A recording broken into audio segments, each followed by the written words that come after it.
The all black gilt in here is 18-10. That'd be lot number 6. It'd be another wide awake, and she's similar to the mate again, depending on what order you look at them in here. But she's similar, but to me, she has a little more elevated, a little more elegant kind of a look out of her front end, with some of the same properties that real stout Pig 9 had that was a mate. This one here is a little greener in her build. I like this kind myself. That one there, we've seen several hogs, and there's the short list could go all the way to the bottom because I mean they've been that good in this particular group. I like that one's look out in front of her blade, her skull shape she's got.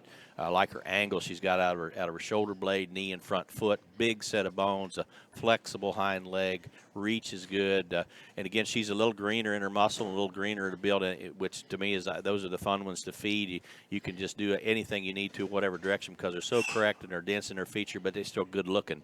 And that one there's always going to be a three-dimensional stout with the right kind of elevation, the right kind of elegance out of her front end, the right kind of reach of hind leg. That one looks like a breeding hog, a killer kind of a sow to put back in the sow herd and be a fun one to take to the backdrop. That's a very good pig. Yeah, I love coming to firms, farms, whatever you want to call them, where the livestock are enjoyable to look at, and they're predictable from start to finish. Like Jim said, we're not quite done yet.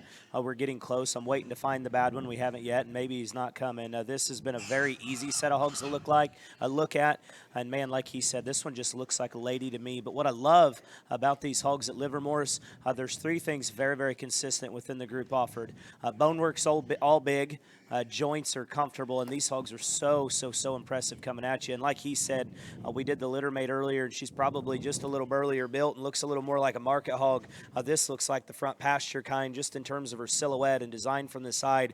Awesome in terms of her bend and reach behind, and it looks like Wide Awake's probably going to be the black sire of the year, and lots of black pigs out of them. But man, they're good pigs, and I hope people don't overlook the quality of the black pigs this year simply because they're black. Because this one, you throw a belt on her, I'm not sure what she brings, but I can tell you a guy could do a lot of things at home with livestock that look like this, that balance like this, that move like this, but still come extra in terms of just the width of their dew claws, the size of their feet, and just the density of their skeleton. But my favorite thing, they're not short legs, they're not coarse legs, and they're not puffy legs. Those are clean, flat joints. They are big bones, and they are big feet. And this gilt has those things. But, man, just a beautiful silhouette and design, an awesome kind of body contour, and just a breeding hog extraordinaire, I guess you could say. I mean, if all your breeding females look like this one, move like this one, balance like this one, you would be able to retire at a very early age and make a lot of money and make a big dent in this deal, because livestock like this don't go out of style. And when Jim tells you